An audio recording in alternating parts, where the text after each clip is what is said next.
Very good morning to everybody on the call and happy World Radio Day. Thank you for joining us. It's a very important discussion we'll be having. So thanks to everybody for your time today. I'm going to hand over to Exec Director Nadia to kick us off with the opening remarks. Hello, good morning, everyone. Thank you for joining us. Thanks to Offensive for facilitating today's discussion, and happy World Radio Day. So we want to make this an interactive session. We want you to please feel free to use the chat box. We want you to use the reaction button. By now, you all know how to use the reaction button, right? Some applause, some hearts, all of that will be great. But really today, as we gather, to discuss the importance and the power of radio, it is this year under the theme of climate change. And I think that just in the recent past, we've experienced some of the most devastating climate events. If we just have to think about the awful floods, the fires that we have, and of course now we're dealing with the real impacts of the climate, what many have called the climate disaster, almost a climate catastrophe, and we see so many shifts in what is happening in our environment.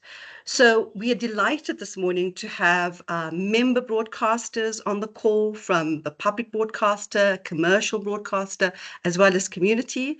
And Offense is going to introduce a wonderful panelist, and we're so pleased that you've taken the time today to be with us.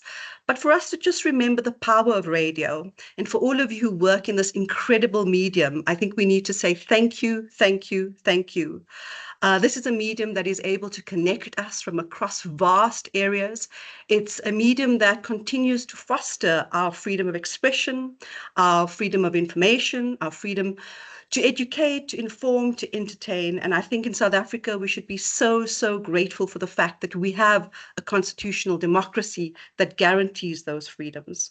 But importantly, the power of radio during times of absolute distress and difficulty, how radio is used during events of emergencies. And I think we also saw how powerfully it was used during what we just finally coming out of, which was the COVID pandemic.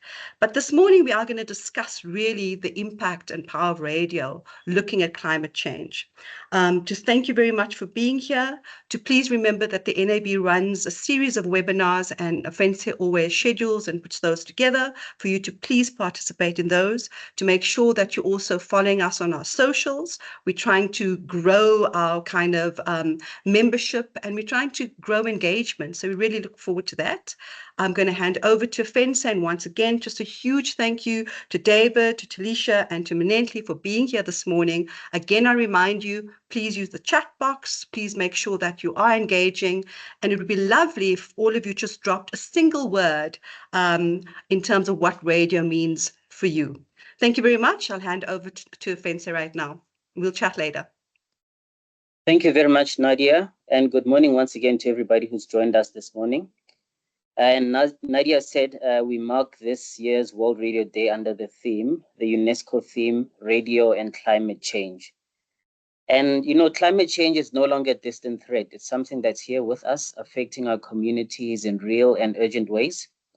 And radio, as one of the most trusted and accessible media platforms, plays a critical role in shaping public awareness and response to these challenges.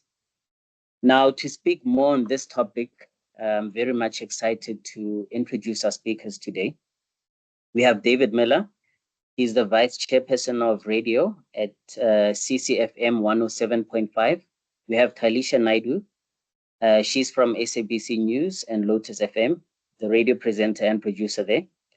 And Minenhle Dlamini, the Managing Director of Gagasi FM. So good morning to you all. And yeah, as Nadia said, feel free to participate, leave comments and questions in the chat box, and we'll get to those. So yeah, I'm looking forward to these very great discussions. I'm going to kick it off with David now. David, I want to know, how can radio practitioners make discussions around climate change more interesting to listeners? Good morning, Offense, and good morning to all the participants who are sharing here today. And thank you for the opportunity to be part of this.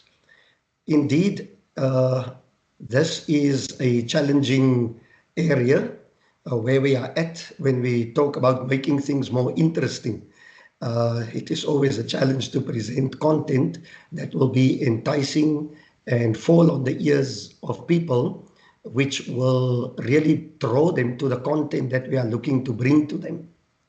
So when I think about making things more interesting, we know that this is about sound because we're talking radio.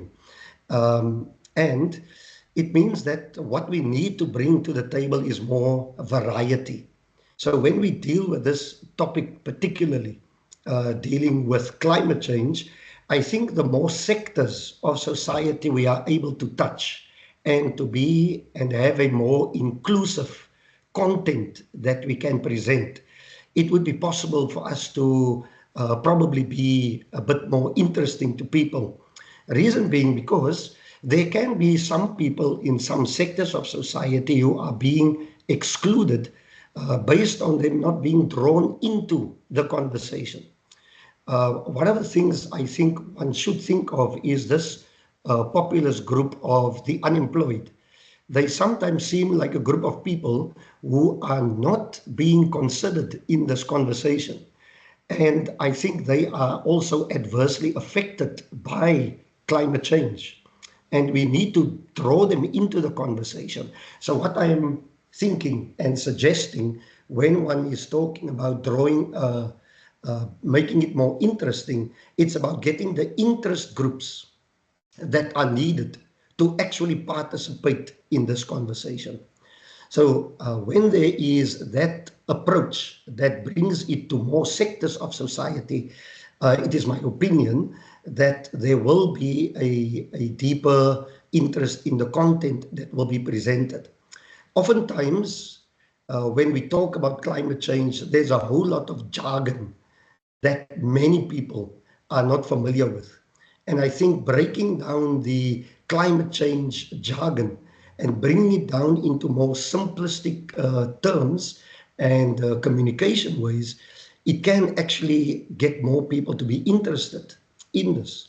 Because we don't only need people to know about it, we also need to interest people in becoming part of advocacy programs and strategies so that this can be done. And I think this is where radio can really bridge that divide in terms of getting people closer to the subject matter.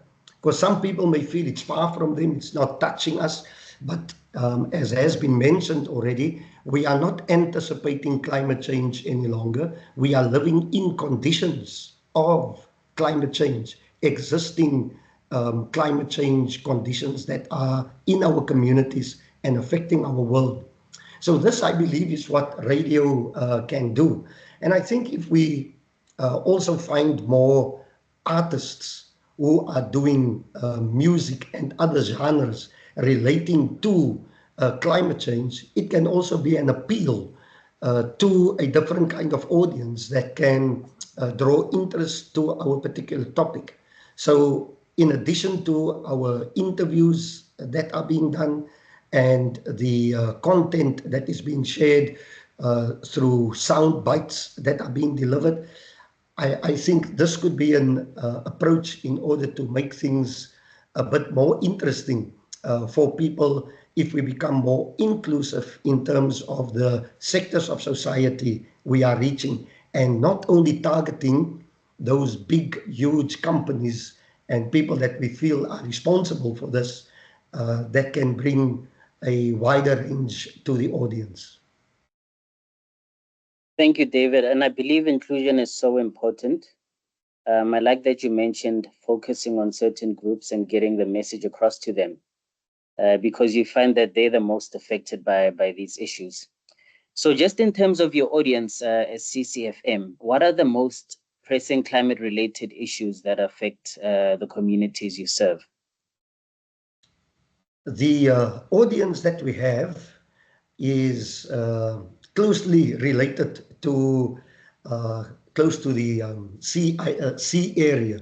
So that is where we are located. So one of the things that we really do experience is rising sea levels, something that we need to take into account. And when we have different weather conditions as are emerging ever more so closely, that is a thing that definitely needs to be monitored. Not far from us is an area called Cork Bay, and you may have seen this on television screens and so on, how the waves rampaged through restaurants that are right there on the harbour. Those are definitely some things that are definitely reaching, and we also have sea point areas that have been, when we've had strong storms that are coming through, that are affecting those areas, and then we get this very strong waves of wind that are also coming through. So we have rising sea levels, we have windy conditions, and then there are also fires. So around Cape Town, it is those kind of things that are really impacting our communities, because we are close to the mountains and those foresty areas that sometimes, because of drought that kicks in, we also have those seasonal fires that come, and they do rampage through our communities. And then we have water sources that we also need to think about, particularly when it comes to those communities that are informal settlements, that are sometimes also influenced based on pollution that is happening, and also air pollution that is taking place around some of the industrial areas of the communities where we are serving. So those are kind of really strong issues that affects the communities that we are about and we are around. Thank you so much, David. And I think it really illustrates how important it is, the radio medium, for being the first port of call for many listeners, who are facing these climate-related disasters. Thank you very much for that, David. We now move on to Taliesha. Thank you. Taliesha, the KZN floods of 2022 were some of the most devastating climate-related disasters we've seen in recent years. So how did your station, Lotus FM, respond to this crisis, and what lessons were learned there? Thanks so much for the question, Offense, and good day to all our colleagues joining us today. Happy World Radio Day. Just on a point that you had said, and I think David has also mentioned it, that radio is our first port of call, and radio is the most climate-friendly medium that we can use to this. So when the floods hit in KZN, our station, Lotus FM, is based in KwaZulu-Natal. We're a PBS radio station. So we're based here in Durban, and when the floods hit in 2022, we really got a sense from our listeners, from our partners, the people we worked with, communities, that it was really a devastating time for them. Unfortunately, just to be honest about this, even as a station, I don't think we were ever equipped or ready to deal with such a catastrophe. And it really set the ball in motion for us to say, listen, we need to have more plans in place in how we will respond. As journalists on the field, though, we have been following these stories about climate change and the climate crisis and the environmental issues. So we knew what we needed to do. But the problem was, how do we then make our audience understand the seriousness of the issue? David had mentioned this in his response, and he said, the jargon, the climate jargon that's used often, and that becomes very confusing to people, and a lot of people then tend to lose interest in climate-related stories because of the jargon that's used. So when this happened, our first response as a station had to be the dissemination of information to our audience, to the community that we served. And so we had to ensure that every news bulletin carried credible stories, every news bulletin carried stories about the disaster, the impacts of the disaster, and that we covered it in a way that people understood the gravity of the situation on the ground.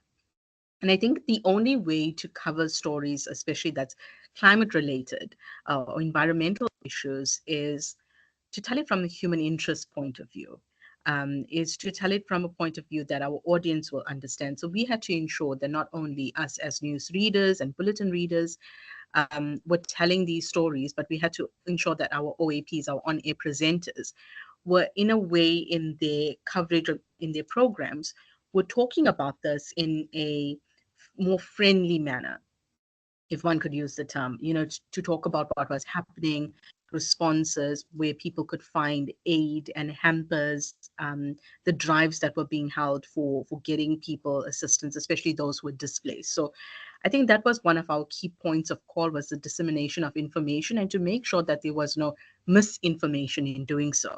Because in any situation, whether it's the floods, a natural disaster, the unrest, when people are quite concerned and people are panicked, then you get the height of misinformation that's being sent out to people. And people then are in such a state of vulnerability that they tend to believe things that aren't true. So I think the power of radio came in then, because we were the first medium, we were a reliable medium. We had to share information that was that level of credible and factual. Thank you, Taliesha. And I mean, just in the aftermath of those floods, did you observe a shift in public awareness as far as climate change goes? And how did this impact your programming as far as tailoring your content to audiences? Yeah, sorry, yeah, indeed. I think it allowed us to amplify our mandate. As the SABC, as a PBS station, our mandate is to create credible and quality content. It must not just be newsworthy, it must be informative and educational as well. And that made us amplify our content that we were putting out as a station and as a news team, because we learned that we didn't have procedures in place like we should have. It was a learning lesson for us as well. And we also learned that as a station, how we could respond to the calls for help in a better way. And to also have, I think, procedures and plans in place to help inform people. So that was that learning curve for us, just to springboard off that. Of 2022, there was the tornado in Tongaat, which is north of Durban. And I think that really showed that we had learned from the 2022 floods, because when that disaster hit in Tongaat, Lotus FM just managed to put together the resources, the information. We used everything. We used the 2022 floods as our drawing board to really put plans in place. We became the station to raise the most amount of money in KZN to help those who were in need of aid during the Tongaat tornado. We had hamper drives, we had information, we had journalists that were situated in areas north of Durban to talk about the aftermath of what was happening there, to talk about, what was happening on the ground, how to unpack climate change by that human interest way. We had journalists who were situated at people's homes, talking about how people had lost almost everything and were currently picking up their toothbrushes from the rubble on the floor. We were talking, and I think it's so important with climate change and how to get to our audience who often gets confused, misinformed, and tends to sometimes also not pay attention when there is that climate jargon, when there is statistics and data that you're giving them, is to tell them a story that they can relate to. To go to, we often use this term, go to their backyard, speak to them from a language that they can understand. And so that's what we did. We highlighted what was going on and the climate crisis by literally standing in their backyard and talking to them about, did you expect this? And what was happening in that moment? If it was in the floods, your house is now, it's so much of rain in 24 hours. Did you expect at that point that you were losing your home? Or in the case of the tornado, you were hearing the sound? What was your next instinct? What were you doing? And so when I hear as a listener, if I hear somebody saying, I was so afraid, I crawled under my bed and I held my kids in my arms because I didn't know, I was praying to God and I was saying, Lord, please help me in this moment. I then, as a listener, realize, okay, this is an issue. This could be me. This could be me and my kids. This could be me and my family. And once I start with that story, I then go on to, okay, this is the crisis. The world is getting warmer. It's also getting wetter. How do we deal? What is the problem? How do we then find the next phase is how do we then find a solution? What role can you as an individual, as the community play to actually ease the burden, to change the narrative, to make a difference? So there was a different stages of how we dealt with the story and how we learned from our lessons from 2022 and how we took how we took that forward. So I think we managed to really show resilience thereafter. It was a learning lesson for us all, but part of climate change reporting involves informing the public, and that relies a lot on sharing scientific facts. And that's not something that's interesting to everyone. As an maybe environmental journalist or as a journalist, it's your job. It's your job to take those facts and those statistics and make it sound good for your listener. And that was our responsibility, and I think we did that extremely well. We managed to do a lot of disinformation styled interviews. So we would say this is what's going on and it's not true, that's misinformation, and let's move on to what's credible, what's factual, and this is the actual truth. So we're debunking all the myths around the climate crisis. And yeah, I think in that way, that's something that the station managed to learn from, and the station managed to do as well. Thank you, Taliesha. And I mean, it's such a big responsibility, debunking all those myths and educating communities about what they faced or face. And I like what David said earlier on, that, climate change is no longer a distant threat. It's here with us. So what we need to now do is prepare for whatever is coming. So lastly, I just want to see or hear from you. How can radio stations better educate communities about climate adaptation and preparedness?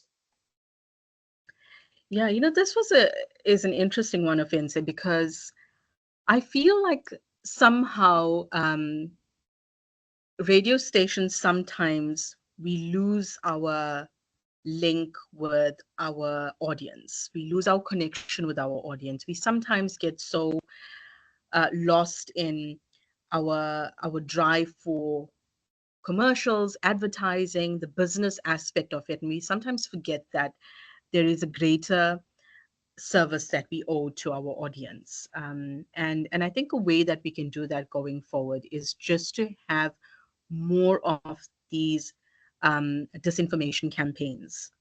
One thing that I have noticed through my, reporting is that people aren't really informed. And we can't just say that it's, just the ordinary South African who's not a journalist.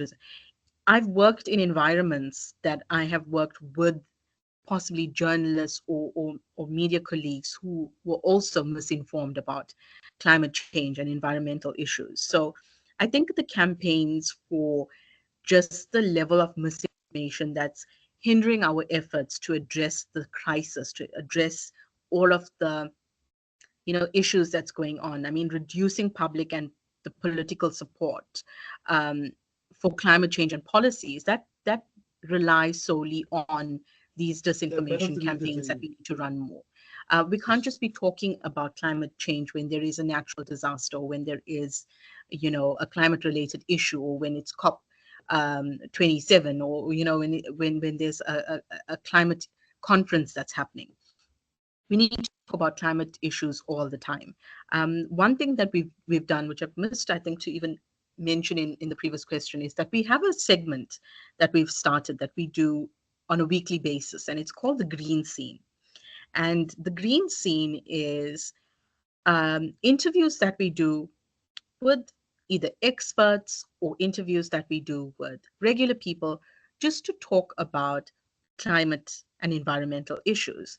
So whether it could be speaking to a local farmer or a gardener to talk about the climate issues and how it's affecting his produce, which in turn then has a ripple effect on the economy, on employment.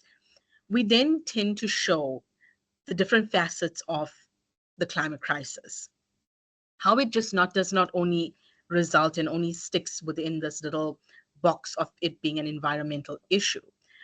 It then becomes a health issue. It becomes an economic issue. So the green scene tends to do that. It shows the different sectors and the different aspects and faces of the climate crisis and climate change.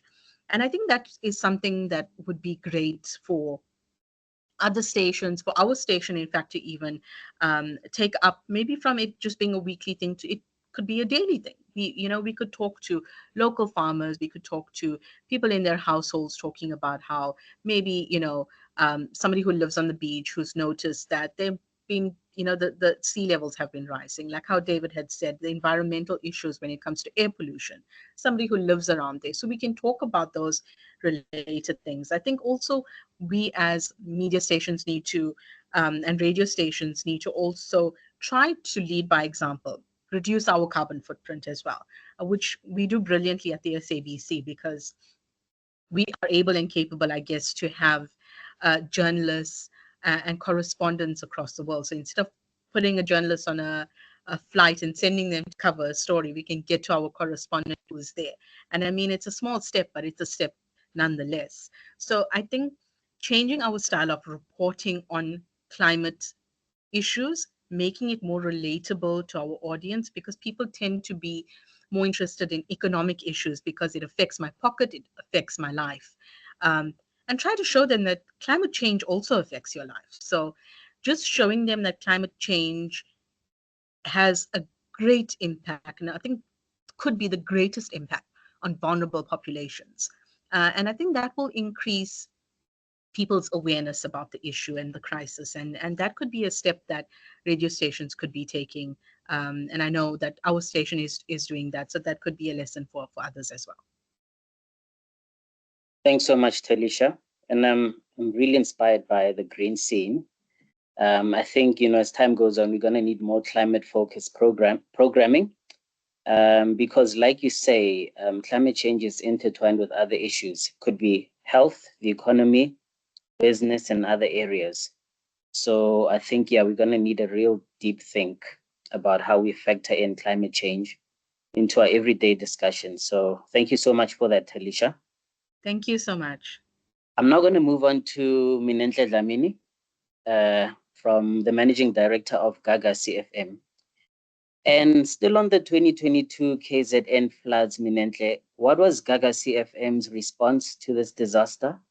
And how was it received by listeners? Morning, Offense, and thank you so much for this opportunity, and morning to everyone. I think when we talk about climate change, right, KZN seems to be the province where a lot of these disasters are piloted in KZN. I mean, whoever thought that at some point we'd have snow in our province, like how we saw last year in September. But so we've been going through quite some challenging environmental situations, starting with COVID in 2020. And then just as we were trying to get a hang of it, then we had the July riots in 2021. And as we were trying to settle in and trying to recover, then the 2022 floods happened.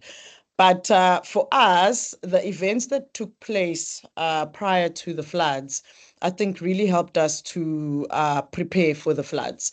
So if you remember, during COVID, there were moments where people weren't allowed to move around. So what we did is we equipped our presenters with some facilities to be able to broadcast from their homes or wherever they are, including some of our journalists. So that also helped us when we went through the riots, when some of our presenters were actually blocked off and couldn't come into work. Then they were broadcasting from their homes as well. Same thing happened with the floods. We had some presenters who couldn't leave their home. They were also affected by the floods, broadcasting from their home. We even had some of them actually sharing videos and content in terms of what they're experiencing and what they are seeing. And I think that having presenters who are also going through and actually broadcasting from a situation where they are also experiencing the challenges, I think also helped us to connect with our listeners from that perspective, because then they could also say, look, we are in this together. See my environment, this is what has happened to my neighbor, and they're able to connect in that sense. So from an on-air perspective, we were able to do that. And then from a news perspective as well, we had our field reporters obviously going out, being positioned from the sites where we had the rescue team, basically capturing information from the rescue team, updating our listeners in terms of what are the rescue efforts, where are the places where it's difficult to get into, and stuff like that.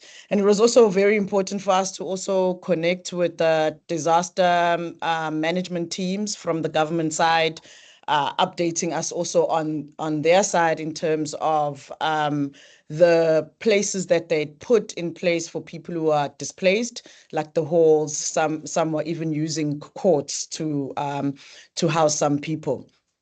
So that was on air and possibly from a digital perspective for our side. Then on the ground, we also helped or did our best to try and help with the recovery, right? So we gave the information that we had by using our connections to the people who have information.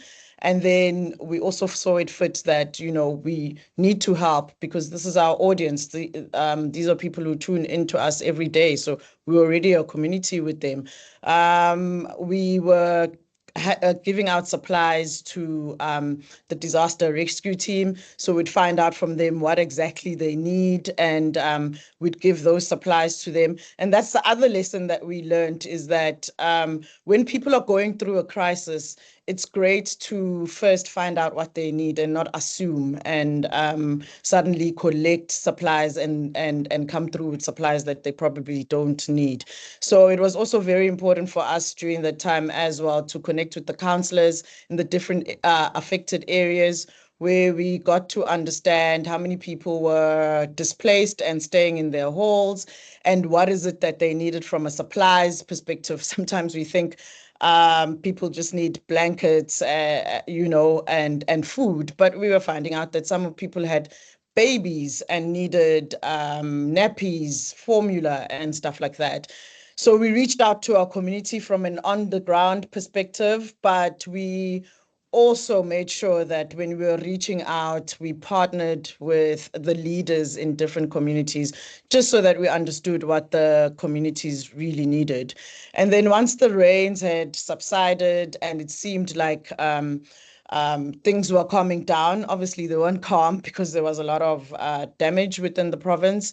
Our reporters also did some going into communities, capturing the sentiments from our community, people who had been affected, what their needs were, and capturing those so that other community members and probably leaders could also assist.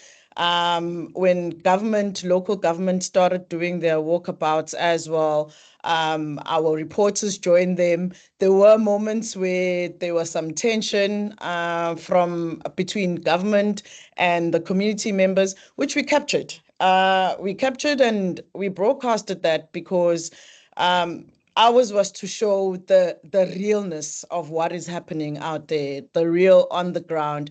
And it was an opportunity for us to create that community feel, to say, look, you might be going through this, but there's also other people who are experiencing the same, and they are almost standing up for you, or they are voicing your frustrations if you are unable to voice your own frustrations. So We also then tried to do another outreach. We did an outreach, not tried. We did another outreach to try and rebuild KZN. So we donated building materials to businesses that were affected, schools that were affected, their buildings damaged, and some listeners who had reached out to us as well. Ours was to donate building material to try and help them rebuild. And I think the 2022 floods really helped us to show our audience that we are in this together. For every journey that they go through, whether it's good or bad, as their regional station, we are there, and we'll do and use the connection that we have, whether it's we are connected to the local government, or we connected to business leaders, or we connected to clients who are able to assist. We'll use our powers to assist them, whether we're in a good situation or a bad situation. So that was the response in terms of our audience, is realizing that we are there for them, you know. Thank you, Minenhle. And I see there was a lot of outreach and community interaction done during that time. And I just want to know, what's that one story during this entire period that showed just how much of a lifeline radio can be to communities in distress? Yeah, I think that one story is when one of our journalists went with some of the government leaders into the communities. So look, they were trying to do their work as well. They had a mobile clinic with them. They had home affairs with them to also assist the people who are affected by the floods, because some of them had lost their documentations and stuff like that. But they went into this one particular community that was housed in a hall. And when we arrived there with our journalists and with the leaders, the frustration that they expressed to the leaders came out a lot, you know, where they were unpleased about where they are being housed. Some are complaining about the fact that the roof is leaking, the blankets that were given to them were not ideal, and so on and so forth. And that moment, that heated moment that took place, was captured by one of our digital journalists, and it ended up being on our digital platforms. Yes, it might have upset the leaders, because then it was showing them in a different light. But I think for the audience, they finally had a mouthpiece, so to say, that was able to put across their realities, what they're actually really facing. And I think that's something that helps to create some form of credibility when it comes to our audience, because now they know that they can trust that should they have any concerns, they can always come to us, and we'll be able to share their concerns and voice out their concerns. No, thank you, Minnie. And just lastly, how can radio stations improve their disaster response strategies, seeing that, you know, this crisis is something that's still going to be with us for a while? I think as being in KZN has taught us to just plan for risks. Just constantly plan for risks. So have a disaster recovery plan that ensures that you are able to stay on when should a disaster strike. So it's either equipping your presenters or your on-air team with equipment that allows them to broadcast from wherever. It's all about also creating a disaster recovery site, you know, plan for when your main studio goes down. What are you gonna do? You know, how do you broadcast? And I also think it's all about creating those communication protocols with disaster management teams, your first responders, local government, so that there is some sort of process that we know that when a disaster strike, what information should we be sharing and what are the protocols. I also find it that we also need to start having relationships with other news agencies or media houses instead of keeping the information to ourselves, where there should be some form of shared information going on between different media houses where we can share that information, because at the end of the day, it's all about giving out that information to the audience and the people who are affected and are about to be possibly affected.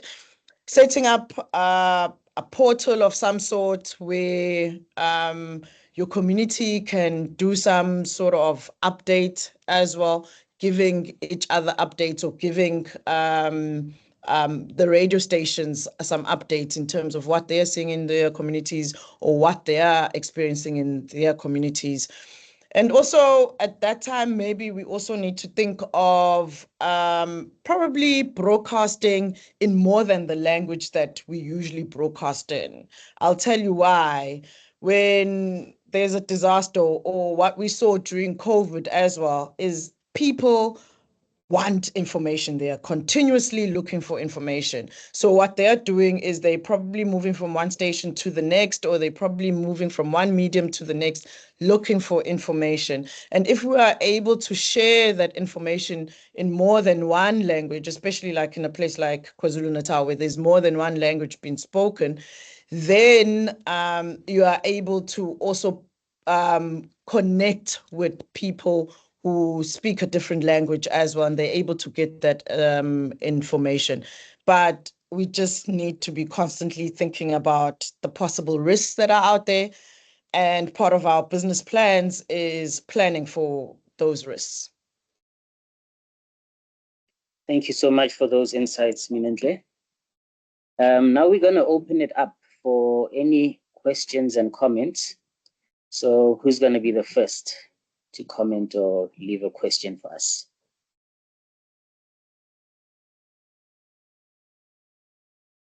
Hi, Judy. I see your hand is up. You can go ahead. Thank you, Fense, and thanks to our speakers for sharing their experiences and insights on this subject matter. I think during the discussions, I've noted that we are agreeing that radio services in South Africa are providing credible content. And we also know that we are competing for revenue, for the same revenue and the same eyeballs with other online content service providers. However, from a regulatory point of view, our online content service providers are not as regulated. They are not regulated. They're just not regulated. But we are regulated. Do you think for the fact that as South African radio services, we are required by the current regulatory frameworks to provide accurate and credible content, do you think that is an enabler or a barrier, given that we are also competing for the same revenue with online content service providers? I just want to check what your view is, because you are the ones who are implementing all these programs and ensuring that you connect with your audiences. And this is not something that is, I mean, the work that you do, I sometimes feel like, it's not necessarily understood by regulators. Yeah, but that is my view. But my question is the current regulatory framework an enabler or a barrier? Thank you. Thank you, Judy. Minenhle, can I put you on the spot and see what your views are on that one? Yeah, sure. No problem, Ofense. Whether it's an enabler or a barrier, I think for us or for me, I would see it as an enabler, because when we look at our online competitors, sometimes because of that rush to be the first one out with that information, there tends to be a lot of fake news that ends up coming out, right? So if we are regulated and we have this responsibility, we have to do our due diligence to ensure that we do not mislead our audiences. So from a regulatory framework, I think with every challenge, there is an opportunity. I would see it as an enabler for us, and that's to make sure that we do our due diligence. Look, also from a radio perspective as well, we have people tuning into us on a daily. They connect with our presenters. The presenters end up being part of their lives, you know, kind of thing. So there is already that attachment that one sees there. So if we are not doing our due diligence, then when we give that information, we not only stand the risk of misleading our audience, but then we also stand the risk of breaking that trust or breaking them being able to come back to us again from time and time again. When we are facing a disaster, I think for me, yes, revenue is needed. Business needs to continue, but I think having some form of shared value first needs to come out first, and then I feel like the rest will then follow suit. So if we are there doing our role, doing our work, which is listener first, taking care of our audience first, I feel like the rest will then come afterwards. Whereas if we did it the other way around, then we stand the risk of losing our credibility. So I hope I answered that to your satisfaction.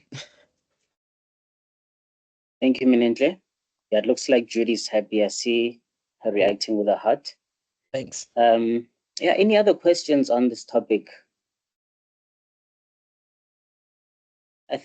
Oh, there's Franklin.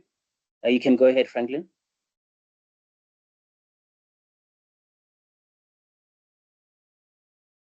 Okay, thanks. I was struggling to unmute. Good morning, everybody, and thank you to the panelists. Very interesting discussions and experiences that you guys shared. Thank you for that. I was just also thinking about some of the points, Minenhle, you raised about a portal, some ideas in terms of how to prepare more, you know, in terms of a coherent effort to respond. And with the community radio sector, I think some of the stations also, I can remember a few years back with the storms here in Gauteng, we had some of the stations, and even in KZN, some of the community stations suffering. So from an equipment base, you've mentioned that one should plan. That should be one of the strategic objectives. I agree totally. I thought just maybe that through some of the other initiatives where we can bring together different classes of media, to start talking about a provincial, at least a regional response kind of plan, which might be 2 pages, 1 page, you know, just to know, okay, if something like this happens, you know, this is where we go, this is the contact person, you know, this is how we liaise. I've looked at some of the tools that UNESCO provided, and you can see that there's a document called Collaborative Chains Communication Framework for Climate Change Adaptation. It's more focused on food security, which are one of the things that suffers most if you have types of natural disasters that we have been experiencing.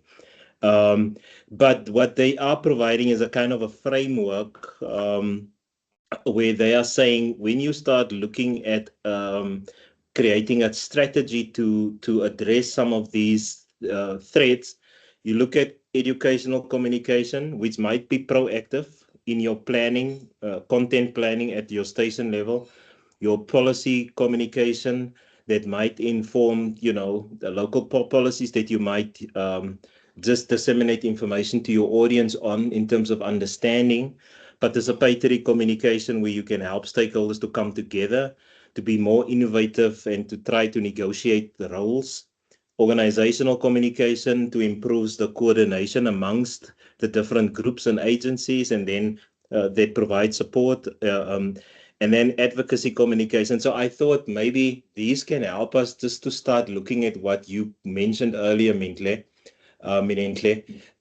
to get a kind of a more focused response with from a regional perspective.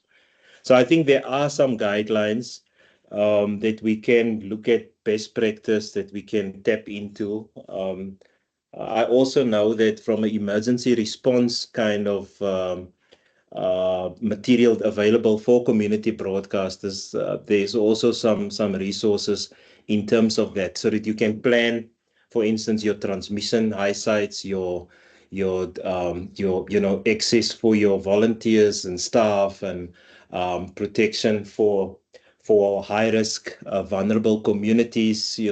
So I think those are critical, and this is not just for us to talk, but it's an opportunity throughout this year to start filtering this into our planning processes, at least at station level, but hopefully regionally as well. Thanks. Thank you, Franklin. Minenhle, do you have anything to say to that? No, I'm in 100% agreement with Franklin. I think when there's a disaster, it's not time to compete, hey? I mean, we are a radio station that is based in Durban. Our main station is in Durban, but if a disaster happens in Newcastle, how long is it going to take us to get to Newcastle? So building relationships with community radio stations or a community radio station in Newcastle would be an ideal way of sharing information where we can use each other to share information and disseminate this information. So what we also tend to do is have what we call stringers in different areas of the province, and most of our stringers come from the community radio stations as well. We are able to then share resources, because it becomes important for us to also share those resources, because at the end of the day, it's all about getting that information out. So I'm 100% in agreement with Franklin. Thanks so much, Minenhle. We have a few more minutes, and there's a chance for one more comment or question. Just want to see who'd like to go for it.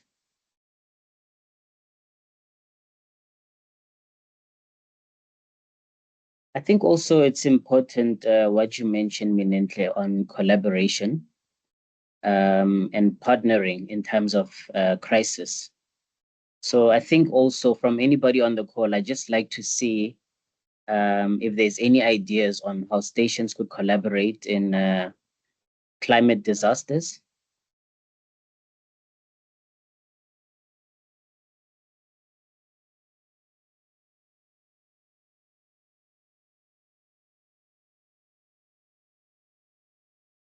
It seems there aren't any takers. But yeah, I think with that, I think we shall come to our end. Fense, I think it will be great if we could just hear a quick note from each of our wonderful speakers. You guys have been absolutely brilliant this morning. Thank you, thank you, thank you. If we could hear a quick note from David, and then Taliesha, and then Minenhle, and then we can say goodbye to everyone, and to thank every one of you for participating and being online as well. David, please unmute and put your camera on.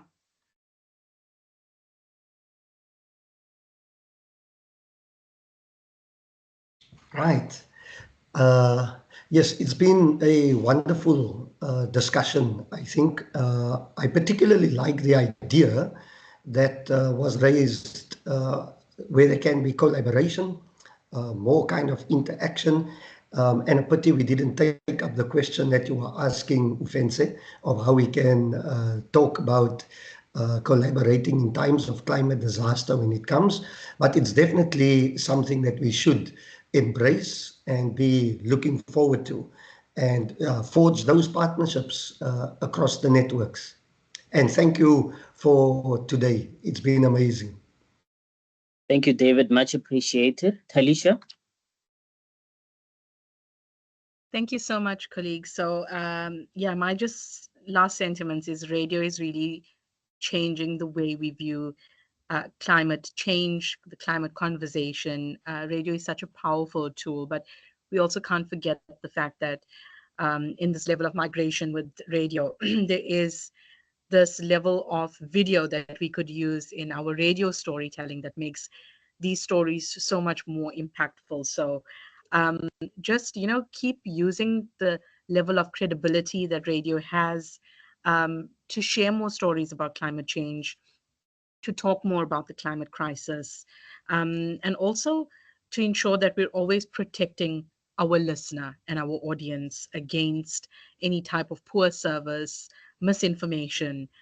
So we always just carry credible, factual content forward, but tell the stories in a way that makes and highlights the issue that we're facing across the globe, because we definitely are in a crisis and we need to be telling these stories more often. Thank you so much for having me. Thanks so much, Taliesha. And the last word goes to Minenhle. No, thank you so much for this opportunity, Offense. And yeah, I think what I'm going to take away from today is the idea of creating content that will teach our audience about climate change, and also just breaking down the jargon when it comes to climate change.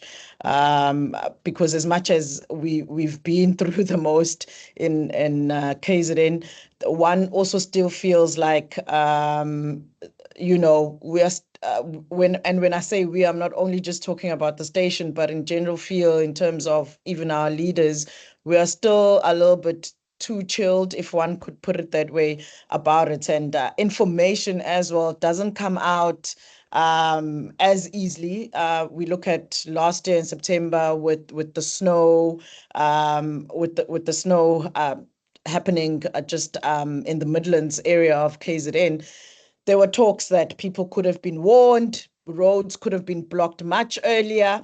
So I think it's also having those discussions with the weather people, the people who look after our weather, and also our leaders, in terms of, can we also discuss when do we ring the bell? When do we say to people, okay, now it's time to move out? Because most of the disasters also happen, and it's almost as if it hits us by surprise, but we have all these resources that actually warn us.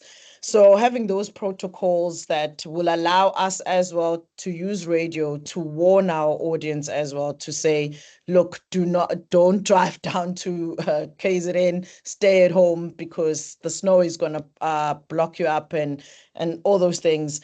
We still need to do that collaboration as well from that side. And then, collaborating also with our fellow radio stations as well within the region, and also in other provinces as well, I think is also going to be key. Thanks so much, Minenhle. Once again, thank you to all our wonderful speakers, Taliesha, David, and Minenhle, for making time to have this wonderful conversation with us. And thank you to everybody for joining. The conversation will be up on our YouTube page. I've shared the link there. And yeah, thanks so much. Nadia? Great. Thanks, Offense, for facilitating. And everyone, please keep engaged. And the word of the day is definitely collaborate. Thanks, everyone. Take care. Thank you. Bye-bye. Bye.